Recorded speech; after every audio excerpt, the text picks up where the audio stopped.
முருகப்பெருமானுக்கு மொத்தம் 3 மயில்கள் இருக்கிறது. உலகத்தை வலம் வருவதற்காக பிரணவத்தை மயிலாக்கி பிரணவ மயிலோடு உலகத்தை வலம் வந்தார். அதுதான் முதல் மயில். அதற்கு மந்திர மயில் அப்படின்னு பேர்.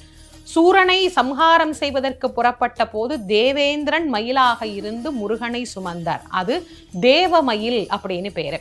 அசுரனை சம்ஹாரம் பண்ணின பிறகு சூரன் சேவலாகவும் மயிலாகவும் மாறி முருகப்பெருமானை தாங்கி கொண்டார். அந்த மயிலுக்கு அசுரமயில் அப்படின்னு பேரு.